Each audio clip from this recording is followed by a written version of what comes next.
నమస్తే కళ్యాణ్ గారు. నమస్తే జయ గారు. నమస్తే. కళ్యాణ్ గారు, మనకు వస్తున్న మెయిల్లో నుంచి నేను ఒక మెయిల్ చూశానండి. శేఖర్ అతని పేరు, అమ్మాయి పేరు దేవి, వైఫ్ అండ్ హస్బెండ్. వీళ్ళిద్దరి మధ్య ఇష్యూ. ప్రస్తుత కాలంలో ఇలాంటి ఇష్యూస్ ఉంటున్నాయేమో, బహుశా ఉంటున్నాయని అనుకోవాలేమో.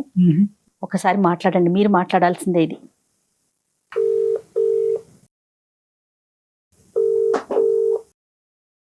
హలో హలో, శేఖర్ గారండి? అవును మేడం. నేను అందమైన జీవితం ప్రోగ్రామ్ నుంచి కాల్ చేస్తున్నానండి. నాతో పాటు డాక్టర్ కళ్యాణ్ చక్రవర్తి గారు ఉన్నారు. శేఖర్ గారు మాట్లాడొచ్చా మీతో? మాట్లాడండి మేడం. రైట్, మీ మెయిల్ నేను చూశాను. ఒకసారి కళ్యాణ్ గారికి చెప్పండి అండి.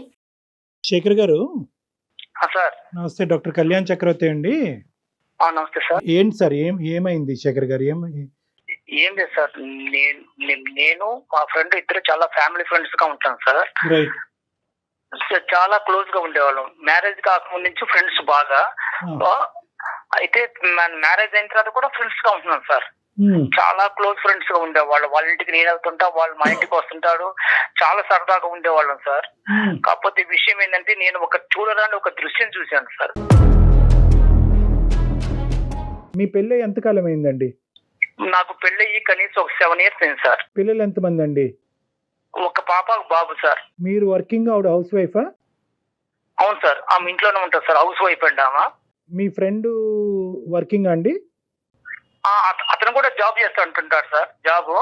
అయితే నేను అతను మా ఇంటికి వస్తుంటాడు, నేను వాళ్ళ ఇంటికి వెళ్తుంటాను. చాలా ఫ్యామిలీ ఫ్రెండ్స్ క్లోజ్ గా ఉంటాను సార్.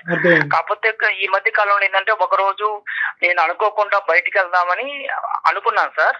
ఒక చిన్న కారణం వల్ల ఆ రోజు నాకు ఒంట్లో బాగలేక ఇంటికి వచ్చాను సార్. ఇంటికి ఆఫ్టర్నూన్ ఇంటికి వచ్చేకల్లా కనీసం వాళ్ళు, అంటే నాకేమనిపించిందంటే, ఇంటికి ఇలా హెల్త్ బాగా సరిగా ఇష్యూగా ఉంది కదా, ఈ రోజు నేను ఇంక వెళ్ళలేను, డ్యూటీకి వెళ్ళలేను, ఇంటికి వెళ్దామని వచ్చేకల్లా వాళ్ళిద్దరూ ఒక గదిలో, అది ఒక రకమైన అసభ్యమైన మాటలు ఏంటంటే, నాకు ఎవరో అనిపించింది సార్. దగ్గరికి డోర్ తీసుకొని చూసేకల్లా మా ఫ్రెండ్, మా ఆవిడ ఇద్దరు ఉన్నారు సార్. వెనక నుంచి వచ్చి చూసి ఆ కళ్ళారా దృశ్యాన్ని చూశాను సార్. నేను గుండె పగిలినట్టు అనిపించింది సార్ నాకు ఆ రోజు. ఎంతో ఆ రోజు నుంచి ఈ రోజు వరకు కూడా నేను చాలా బాధతో ఉన్నాను సార్. నిజంగా నైట్ నిద్ర పట్టక చాలా ఘోరంగా, అసలు ఆ పెయిన్ తలుచుకుంటేనే అది ఒక రకమైన బాధ వస్తుంది సార్. అది అసలు ఈ సబ్జెక్ట్ మీద ప్రశ్నలు అడగటం కూడా ఇదిగా అనిపిస్తుంది శేఖర్ గారు, సారీ. కానీ ఒక పరిష్కారం గురించి మమ్మల్ని అడిగారు కాబట్టి చెప్పటం అనేది మా బాధ్యత, కాబట్టి అడగవలసిన అవసరం ఉంది. ఈ 7 yearsలో మీరు చెప్పినటువంటి సంఘటనలు కాకపోయినా కూడా అటువంటి పరిస్థితులకి తగ్గట్టుగా మీ భార్య గారు ఎప్పుడన్నా వ్యవహరించారా? అటువంటి అనుమానం మీకు ఎప్పుడన్నా కలిగిందా? అసలు ఇంతవరకు ఇప్పుడు కూడా రాలేదు సార్ ఆ అనుమానం. ఇంతవరకు అసలు ఇప్పుడు కూడా మాకు అసలు తగలలేదు సార్. కాకపోతే నేను ఏంటంటే, ఆ రోజు ఎందుకు నేను అంటే నా హెల్త్ ప్రాబ్లం వల్ల బయటికి వెళ్దామని అనుకోని కూడా డ్యూటీకి వెళ్దామని ఆ రోజు హెల్త్ పరంగా వెళ్ళాక ఎన్నికొచ్చాను సార్. ఆ రోజు ఈ దృశ్యం బయటపడింది సార్. ఇది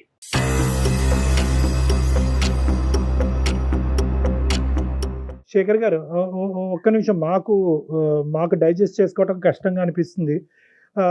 మీరు ఆ రోజు డోర్ దగ్గర ఉన్నారు, డోర్ వేసుకోలేదా అండి వాళ్ళు డోర్ లైట్ గా, అంటే డోర్ వేశారు కానీ అది డోర్ తీస్తే వస్తా సార్. అది డోర్ అది కాకపోతే నేను బ్యాక్ సైడ్ నుంచి వెళ్ళాను సార్. ఆ మాటలు ఏంటో వల్ల నాకు అనిపించిందంటే, ఏంది ఇంత అసభ్యకరమైన మాటలు వస్తున్నాయి, ఇది ఎవరున్నారా ఏందో చూద్దామని బ్యాక్ సైడ్ నుంచి చూస్తే వాళ్ళిద్దరు ఉన్నారు సార్. పిల్లలు ఎక్కడున్నారు సార్ ఆ టైం? అప్పుడు స్కూల్కి వెళ్ళారు సార్ పిల్లలు. ఇంకా రాలే పిల్లలు స్కూల్ నుంచి? ఇంకా పిల్లలు రాలేదు సార్. నేను ఆఫ్టర్నూన్ వచ్చాను సార్. అప్పటికి మీ ఇద్దరి మధ్యన ఎప్పుడన్నా ఇటువంటి డిస్కషన్స్ వచ్చినాయా? అంటే సహజంగా భార్యాభర్తల మధ్యన చాలా కామన్గా ఇలాంటి చిన్న చిన్న అనుమానాలు ఇలాంటివి అవుతూ ఉంటాయి. ఆ విధమైనటువంటి మీరు అనుమానం పట్టడం అనేటటువంటి పరిస్థితులు ఇంతకు ముందు వచ్చినాయా? అంటే ఒక సంఘటన పరంగా అవనివ్వండి, ఒక సంఘటన కాకపోయినా అవనండి, అనుమానమైనటువంటి సబ్జెక్టు మీ 7 సంవత్సరాల ప్రయాణంలో ఎప్పుడన్నా ఉందా? ఏ రోజు కూడా అసలు ఆ ఆలోచన కూడా థాట్ కూడా రాలేదు సార్. ఎందుకంటే సొంత ఫ్రెండ్, చాలా క్లోజ్ గా ఉంటాడు, భార్య, నేను చెల్లెలతో భావించుకుంటాడని టైప్ లో ఆలోచించుకుంటున్నాం. కానీ ఏ రోజు కూడా ఇంత థాట్ అనేది ఏ రోజు రాలేదు సార్. ఆ మీద అనుమానం కూడా లేదు సార్. నాకు అంత ఇదిగా ఉండేవాళ్ళం సార్. ఫ్యామిలీ ఫ్రెండ్స్ వాళ్ళ భార్య కూడా మా ఇంటికి వచ్చేది, మా మిస్సెస్ కు వాళ్ళ ఇంటికి వెళ్ళేవాళ్ళం, ఏదైనా ఫంక్షన్ ఉన్నప్పుడు అన్నిటికీ వెళ్తుండేవాళ్ళం సార్. అటు వస్తూ పోతుండేవాళ్ళం సార్. ఇప్పుడు తప్పుగా అనుకోకండి శేఖర్ గారు, నేను అడగటం కాదు, మన ప్రోగ్రామ్ చూసేటటువంటి చాలా మంది ప్రేక్షకులు అడిగేటటువంటి ప్రశ్న నేను మిమ్మల్ని అడుగుతున్నాను. మీ మాట నమ్మవలసిన అవసరం ఏముంది? సార్ నీ కళ్ళారా చూశాను సార్, అది నీ కళ్ళారా చూడబట్టి ఇంత డిసిషన్ తీసుకుని ఎవరికి చెప్పుకోవాలో తెలియక ఏం చేయాలో తెలియక 10 రోజుల నుంచి మన ఏదో పడుతున్నాను సార్. ఆమెను అడగలేక మా ఫ్రెండ్ తో చెప్పుకోలేక ప్రతిరోజు నరకం అనిపిస్తున్నాను సార్. నేను పనుకున్నప్పుడల్లా అసలు అర్ధరాత్రి లేచి మెలుకు చూస్తే ఇదే సంఘటన గుర్తొస్తుంది సార్ నాకు. మీరు చూసినట్టు కానీ లోపల ఉండేటటువంటి మాటలు విన్నట్టుగా కానీ మీ భార్య గారికి అయితే తెలియదు ఇప్పటికొచ్చి? ఇంతవరకు తెలియదు సార్. వాళ్ళకి అసలు చెప్పడం కూడా చెప్పలేదు. నేను తిరుగుతూ అడగలేదు సార్. నేను ఎవరికి చెప్పుకోలేక ప్రతిరోజు మనోయాది అనిపిస్తున్నా సార్ నేనైతే. 4 గోళ్ల మధ్యన అడగవలసినటువంటి ప్రశ్నలు, ఒక క్లినిక్ లో అడగవలసిన ప్రశ్నలు తప్పని పరిస్థితిలో నేను ఈ రోజు మిమ్మల్ని అడుగుతున్నాను శేఖర్ గారు. మీ భార్య మీ ఇద్దరి మధ్యన ఈ జీవితం ఎలా ఉంది? అంటే మీ ఇద్దరి మధ్యన ప్రేమ ఆప్యాయతలు కానీ లేదంటే వేరే అంశాలు ఎలా ఉన్నాయి? సార్ అన్యోన్యంగా ఉండాలి సార్. ఇద్దరు కూడా చాలా అన్యోన్యంగా. ఎట్లంటే ఆమె ప్రతిరోజు నాకు అన్ని రకాలుగా సహకరిస్తుంది. నేను కూడా ఆమె అడిగిన దానికి ప్రతి ఒక్క దానికి నేను కూడా సహకరిస్తాను. అన్ని విషయాల్లో, పిల్లల విషయంలో కానీ ఆమె విషయంలో కానీ ఏ రోజు కూడా ఏ చిన్న తేడా కూడా ఉండదు సార్. మీ ఫ్రెండ్ యొక్క క్యారెక్టర్ ఏంటి సార్? సారీ మళ్ళీ ఇలా అడుగుతున్నాను. ఇదే సార్ నేను ఫస్ట్ టైం చూస్తాను సార్. ఏ రోజు కూడా మా ఫ్రెండ్ కూడా నా దగ్గర ఏ రోజు కూడా చాలా క్లోజ్ గా ఉండి చాలా ఫ్రెండ్షిప్ గా ఉండి అంత ఇదిగా ఉన్న మనిషి ఎందుకు ఆ విధంగా చేశాడనేది కొంచెం నాకు ఇంకా డౌట్ అనిపిస్తుంది సార్. ఆ డౌట్ వల్ల వాళ్ళని ఇద్దరు కూడా నిలదీయలేకపోయారు. మీ ఫ్రెండ్ కూడా సిన్సియర్ గానే ఉంటాడు. ఇలాంటి అమ్మాయిలు వ్యవహారాలు ఇలాంటివి సరదాగా ఫ్రెండ్స్ మధ్యన మాట్లాడుకుంటూ ఉంటారు. అలాంటి టాపిక్స్ కూడా ఎప్పుడూ లేవు. అతను వాళ్ళ భార్యతో కూడా బానే ఉన్నాడు. అక్కడ కూడా గొడవలు ఏం లేవు.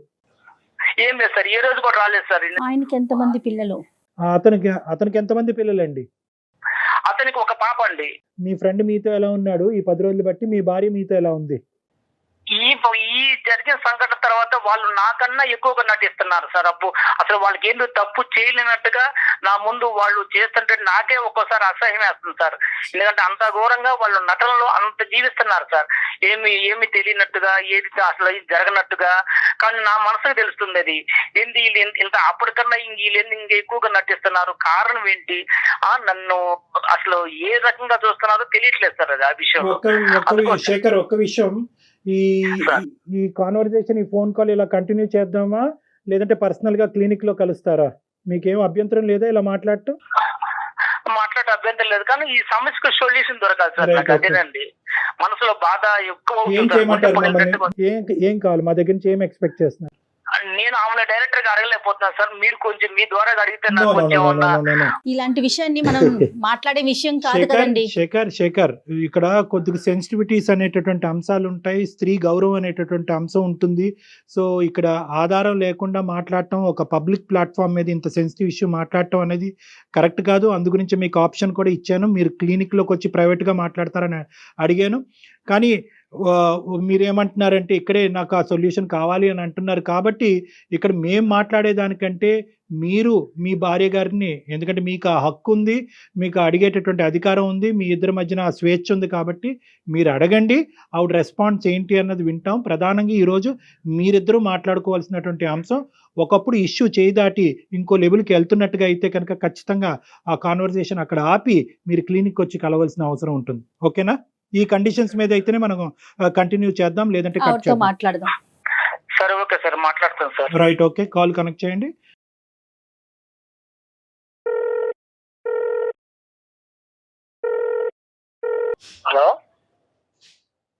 హలో దేవి, చెప్పు.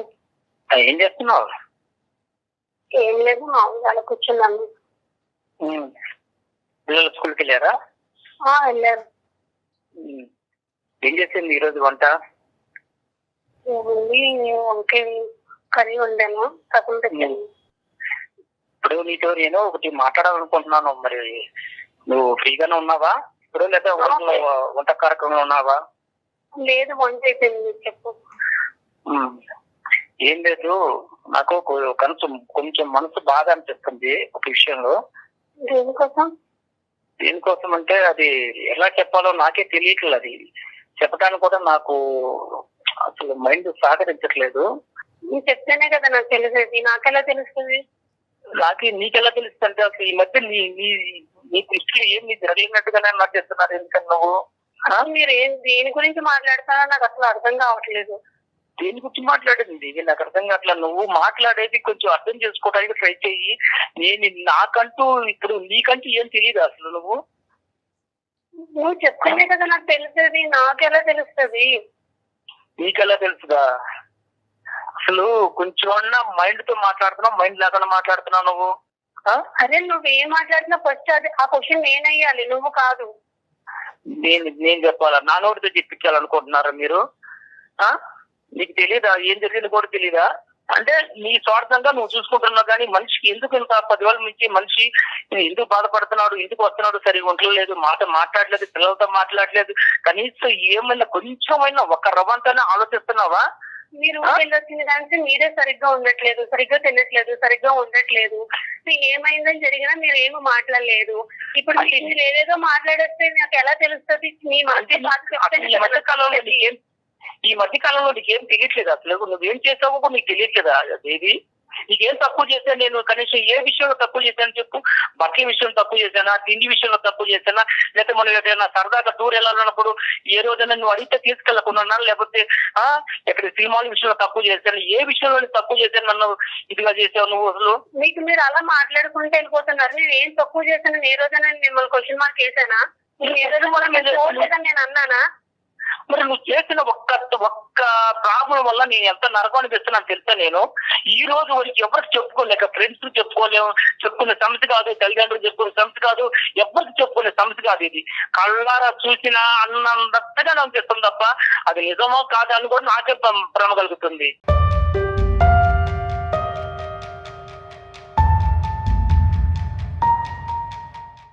నీకు సీనిగాడికి ఎన్నాళ్ళ నుంచి తాగుతుంది రంకు వ్యవహారాలు?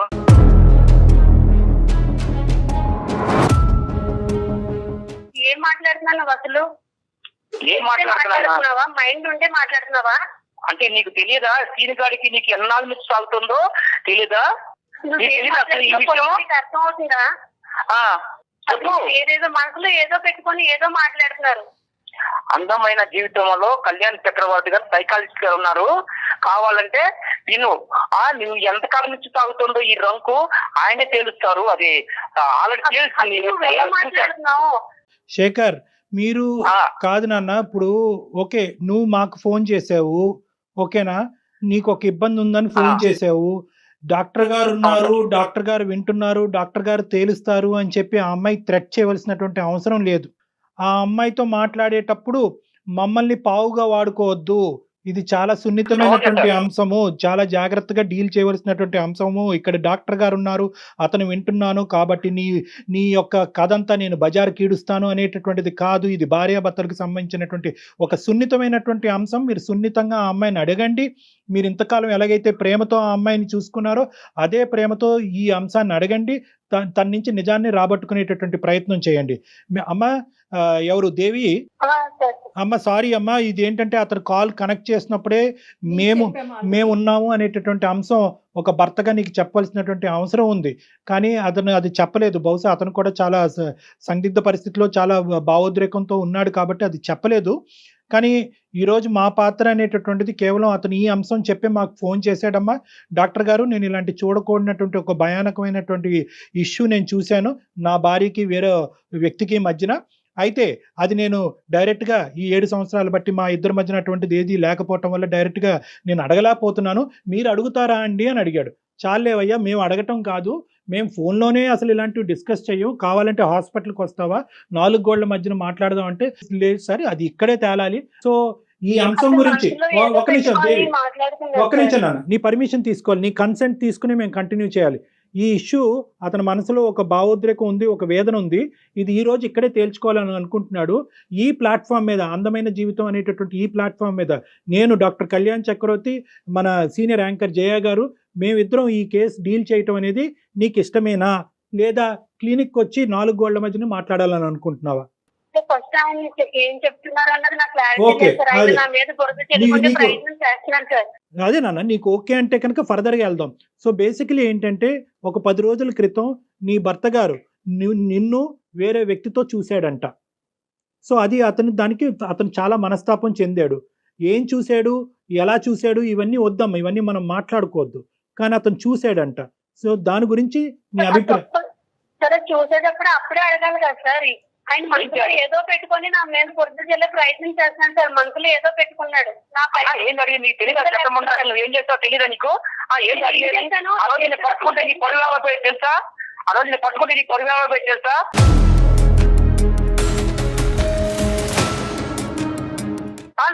నా పరువు గుర్తు సైలెంట్ గా మూసుకొని పోయాను తెలుసా బయటికి. కళ్ళ చూసి కూడా మూసుకొని పోయాను ఆ రోజు.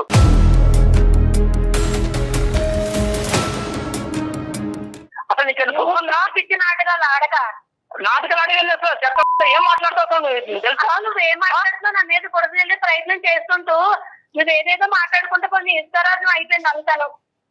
అక్కడ నైతం అయిపోయిందా?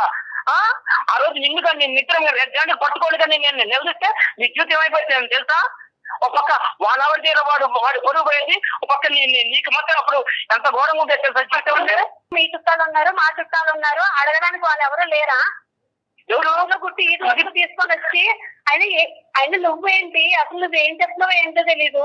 నా మీదలన్నీ నిందలేసి అసలు నువ్వేం చేయాలనుకున్నావు, ఏం చేస్తున్నావు అంటే నువ్వు తప్పు చేశాను మాత్రం ఒప్పుకో కదా. అసలు నేను ఏం తప్పు చేశాను నీకు తెలియదు అన్నమాట. అమ్మ శేఖర్, ఒక్క నిమిషం. పబ్లిక్ గా తిట్టేటటువంటి ప్రయత్నం చేయొద్దు. అలా అయితే కనుక మన ఈ కాన్వర్సేషన్ కంటిన్యూ చేయలేము, ఇక్కడితో ఆపేద్దాం.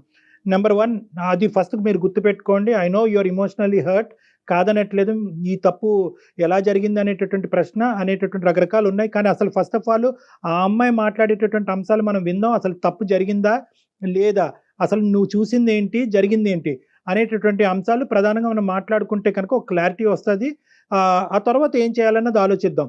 అమ్మ దేవి, మీ హస్బెండ్ ఆ రోజు ఊరి నుంచో ఆఫీస్ నుంచి ఎక్కడి నుంచో వచ్చాడు. వచ్చినప్పుడు ఏం జరిగిందమ్మా? నువ్వు ఒక్కదానివే ఉన్నావా, ఎవరన్నా ఉన్నారా ఇంట్లో, వేరే వాళ్ళు ఎవరన్నా? నేను ఒక్కదానే ఉన్నాను సార్.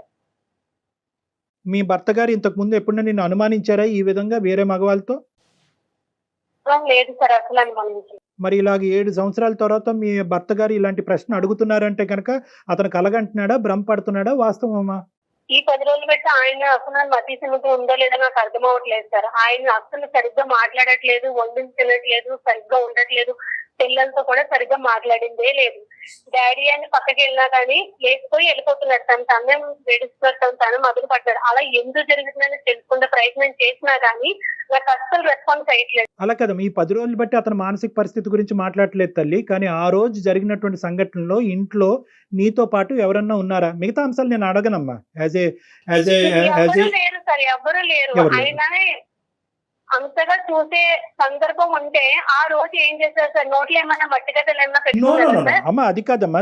వాస్తవానికి ఇది నిజమా అబద్ధమా, జరిగిందా జరగలేదా అనేటటువంటి అంశం నిర్ణయించవలసినటువంటి వాళ్ళం మేం కాదు. జరిగింది అని మేము అనలేము, జరగలేదు అని మేము అనలేము. అది మీ భార్యాభర్తలకు సంబంధించినటువంటి ఒక ప్రైవేట్ ఇష్యూ. కానీ ఈరోజు ఏంటంటే మీరు ఆ సబ్జెక్ట్ మీదకి వెళ్ళకండి. ఆ ఒక్క సబ్జెక్ట్ మీద మేము అతన్ని అప్రిషియేట్ చేస్తున్నాం. ఒకప్పుడు ఇటువంటిది ఏదైనా జరుగుంటే ఎక్స్ అనేటటువంటి కేసు సినారియో తీసుకుందాం. మీ ఇద్దరు దాంట్లో జరిగిందో లేదో అనేటటువంటిది మనం మాట్లాడద్దు. ఒక ఎక్స్ అనేటటువంటి బయట కేసు సినారియోలో భర్త ఇలాంటి బట్టబయలు చేయలేదు, దాచిపెట్టుకున్నాడు అంటే కనుక భార్య, కుటుంబం, పిల్లల యొక్క పరువు కాపాడటం గురించే అతను చేశాడు అని వర్ణించవచ్చు. మీరు అది రెట్రోస్పెక్టివ్ ఈ రోజు ఇంకో విధంగా అడుగుతున్నారు, నన్ను రెడ్ హ్యాండెడ్ గా పట్టుకుంటే ఏమై ఉండేది? అంతలా చేసినవాడు ఏంటి ఈ రోజు ఇలా చేయలేడు కదా సార్. ఏ తప్పు చేయకంటేనే ఇంత నిందలేసి ఆయన మనసులో ఏదో పెట్టుకొని ఏదేదో మాట్లాడతారు. అసలు ఏం చేయాలనుకున్నాడు కూడా నాకు అర్థం కావట్లేదు. నీ ఉద్దేశంలో ఏంటంటే అతని మానసిక పరిస్థితి బాలేక ఏవో కనిపించకూడనివి అతని కళ్ళకు కనిపించినవి అతను భ్రమపడుతున్నాడు అని ఊహించుకుంటున్నాడు. వాస్తవానికి అక్కడ ఏమీ జరగలేదు అనేది నీ వాదన దేవి? అంతే సార్, అదే కరెక్ట్. ఒక నిమిషం దేవి, నీ వర్జన చూశాను సార్. అది నేను కల్లారా చూశాను. ఆ రోజు కల్లారా చూసిన తర్వాతనే నా మనసు చెడిపోయింది సార్. అది నేను కల్లారా చూశాను. అది కనీసం ఈమె కానీ వాడు కానీ ఏంది ఇలాగున్నావు అని కూడా ఒక్క క్వశ్చన్ కూడా నన్ను అడగలేదు సార్. వాళ్ళ ఆనందాలు, సంతోషాలు వేరు వేరుగా ఉన్నాయి. 10 రోజులు సరిగ్గా ఉండక, సరిగ్గా తినక, మానసిక భావం సరిగ్గా బాగోక అప్పటికి నేను అడుగుతున్నాను. మీకు ఏ తప్పు కనిపించినా నాకు అర్థం కావట్లేదు. నాకు మానస్థితి బాగానే ఉన్నది. నేను మానస్థితి బాగున్నబట్టే ప్రతిరోజు డ్యూటీకి వెళ్ళగలుగుతున్నా. అర్థమైందా? మానస్థితి బాగాలేకపోతే డ్యూటీ ఆపేసి ఇంట్లో ఉండేవాడిని. అర్థమైందా? నువ్వు చేసిన దానికి సమర్థించుకోవడానికి చూడబాకు. నువ్వు అదే నువ్వు చెప్తుంటే నువ్వు వింటూ ఉంటే నువ్వు ఏది మాట్లాడినా అది కరెక్టే, అలా మేము ఒప్పుకోవాలి. అదే నువ్వు అలా మాట్లాడుతున్నావు. మన పెళ్ళి ఇంతకాలమైనా ఏ రోజైనా నిన్ను నిలదీసి నేను అడిగానా? అంత ముందు నీ ప్రశ్న శేఖర్, నేను ఎప్పుడైనా నిన్ను నిలదీశానా, నేను ఎప్పుడైనా నీ మీద ఇలా అనుమానం పడ్డానా అనేటటువంటి మాట ఎంత కరెక్టో, దేవి కూడా అటువంటి విధంగా ప్రవర్తించకపోవటం అనేటటువంటిది 7 సంవత్సరాలు బట్టి మీ కళ్ళ ద్వారా మీరు కూడా చూశారు. సో అది కూడా పాయింటే. ఇక్కడ ఏంటంటే ఆవిడ ఇంతకు ముందు ఇలా ఉందండి, ఇప్పుడు ఇలా ఉందండి, తర్వాత ఇలా చేసింది అనేటటువంటి ఎగ్జాంపుల్స్ మీరు ఇవ్వలేకపోతున్నారు. మొదటి నుంచి నా భర్తకు అనుమానం అనేటటువంటి ఒక ఇది ఉందండి అని చెప్పి ఆవిడ చెప్పలేకపోతుంది. సో ఇదేంటంటే ఒక ఇన్సిడెంట్ చుట్టూరు జరిగినటువంటి ఒక ఇష్యూ కింద మనం పరిగణలోకి తీసుకోవాలి. సో మీరిద్దరూ మేడ్ ఫర్ ఈచ్ అదర్. మీరిద్దరూ ఇప్పుడు వరకు మీ ప్రయాణం చాలా సాఫీగా జరిగింది, ఎటువంటి ఇబ్బందులు లేకుండా జరిగింది. ఇప్పుడు ఉండేటటువంటి ఈ పరిస్థితిలో మీరేదో చూడరానటువంటిది మీరు చూశారని అంటున్నారు. ఆవిడేమో వచ్చి మీ మానసిక పరిస్థితి బాలేక మీకు అది కనిపించింది, కానీ నా క్యారెక్టర్ అసాసినేషన్ చేసే హక్కు నీకు లేదు అని అంటుంది. సో ఇది చాలా సెన్సిటివ్ ఇష్యూ. ఎప్పుడు ప్రవర్తించిన వింతగా ప్రవర్తిస్తున్నారు. అది ఎందుకు అలా జరుగుతుంది అన్నది నాకైతే తెలియట్లేదు. ఏం తెలియట్లేదు. నేను కేవలము పిల్లల దృష్టిలో పెట్టుకొని శేఖర్, మీరు ఎంత వేదనలో ఉన్నారు, ఎంత బాధలో ఉన్నారు అన్నది మాకు అర్థమవుతుంది. అదే విధంగా ఈ ప్లాట్ఫామ్ మీద నీ భార్య గారి యొక్క క్యారెక్టర్ గురించి మాట్లాడి ఒక కన్క్లూజన్కి వచ్చి ఒక కన్ఫర్మేషన్ ఇచ్చేటటువంటి వేదిక ఇది కాదు. ఎందుకంటే నేను చూసింది అబద్ధం అండి, నా భార్య పరువు నేను ఇలా పబ్లిక్గా వచ్చి తీసుకుంటానా అనేటటువంటి అంశాల గురించి ఈ వేదిక అది మాట్లాడదు. అట్ ద సేమ్ టైం ఆవిడ క్యారెక్టర్ ని అసాసినేషన్ చేసేటటువంటి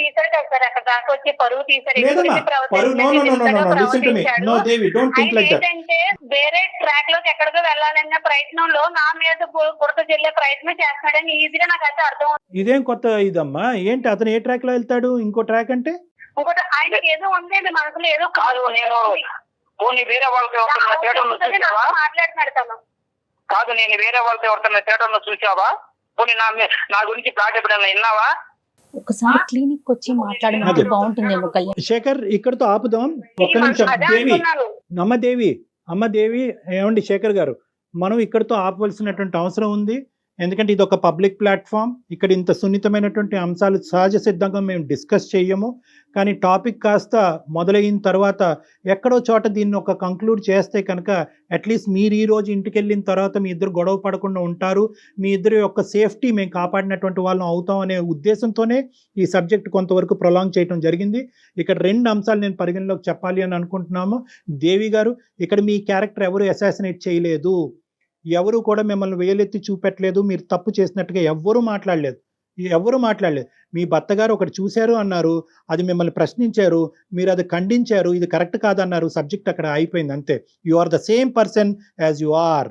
సో దాని గురించి మీరు భయభ్రాంతులు చెందవలసినటువంటి అవసరం లేదు. ఇక్కడ 2 అంశాలు అయి ఉండొచ్చు. ఆ 2 అంశాలు, ఒకటి ఏదైనా జరిగి ఉండొచ్చా అనేటటువంటి ఒక అంశం, రెండోది ఇతను అనుమానం కానీ లేదంటే ఒక సైకలాజికల్ పరంగా ఏమైనా ఇబ్బంది పడుతూ ఉండొచ్చా. ఈ 2 అంశాలు మనం వెరీ క్లోజ్డ్ ప్లేస్లో, అంటే ఒక 4 వాల్స్ మధ్యన మాట్లాడుకోవాల్సినటువంటి ఒక సున్నితమైనటువంటి అంశంగా నేను పరిగణిస్తున్నాను. కాబట్టి ఇది ఇంకా ఫర్దర్ గా ఎక్స్టెండ్. ఓకేనమ్మా, అనుమానమే కానివ్వండి, ఈ అనుమానమేనమ్మా.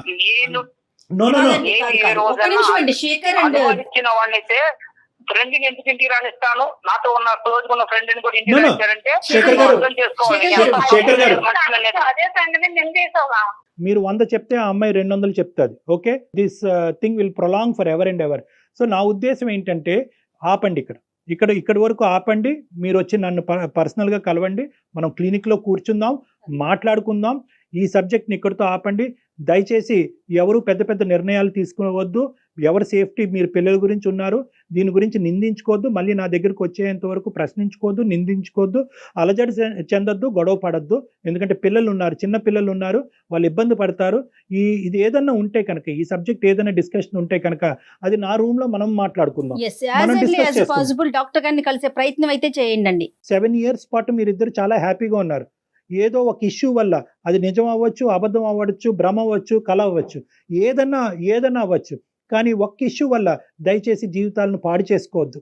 ఈ సమస్యకు కూడా, ఇలాంటి సమస్యకు కూడా పరిష్కారం ఉంటాయి. నమ్మకంతో ముందుకెళ్ళటం ఒకటే దారి, అదే నమ్మకంతో నా దగ్గరికి రావటం అనేటటువంటిది ఒకటే దారి. సో కాబట్టి మీకు మా నెంబర్ షేర్ చేస్తాం. ఈ కాల్ అయిపోయిన తర్వాత మీరు ఆ నెంబర్కి ఫోన్ చేసి నా అపాయింట్మెంట్ తీసుకుని ఒకసారి డైరెక్ట్గా వచ్చి కలిసి మీ యొక్క ఆలోచనలు మార్చుకునే ప్రయత్నం చేయండి. రైట్ శేఖర్ గారు. Okay sir. ఓకే అండి. రైట్ అండి దేవి. కీప్ సేఫ్ అమ్మా, కీప్ సేఫ్. సరైన సమాధానం చెప్పారు కళ్యాణ్ జీ. ఎందుకంటే మనం ఈ వేదిక మీద ఇలాంటి సున్నితమైన అంశాలను మనం మాట్లాడుకోలేము. అతను అంత సున్నితమైన ఇష్యూ చెప్పగానే ఈ రోజు ఆఫీస్ నుంచి ఇంటికి వెళ్ళి ఎటువంటి అనర్థమైనా జరగచ్చు. ఈ రోజు ఈ ప్లాట్ఫామ్ మీద ఈ కేసు టేకప్ చేయడానికి ఒకే ఒక ఉద్దేశం ఏంటంటే అతను చాలా యాజిటేటెడ్ గా ఉన్నాడు. అవునవును. ఇన్ని రోజులు 10 రోజులు బట్టి నేను మెయిల్ ఆపుకుంటున్నాను. లో కూడా నాకు చనిపోవాలనుంది, అక్కడ దాకా వెళ్ళాను, నాకు పిల్లలు గుర్తొచ్చారు, అందుకు చనిపోవటమా ఇంకొన్ని సందర్భాల్లో yes. చంపేయటమా.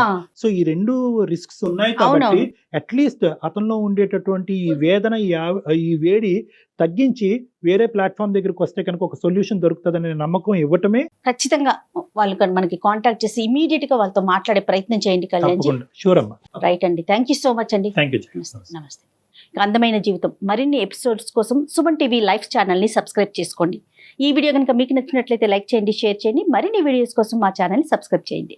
అందమైన జీవితం సమర్పిస్తున్న వారు 49 అంటే సంతోషం, 49 అంటే సంతానం. ఈ వీడియోని మీకు సమర్పిస్తున్న వారు Anil lawyer classes, SSC, bank, cat, Telangana and ఏపీలోని ప్రతి ప్రభుత్వ ఉద్యోగానికి ప్రత్యేకమైన క్లాసెస్ నిర్వహిస్తున్నారు. ఇంకెందుకు ఆలస్యం, డిస్క్రిప్షన్ లోని యాప్ ని డౌన్లోడ్ చేసుకోండి.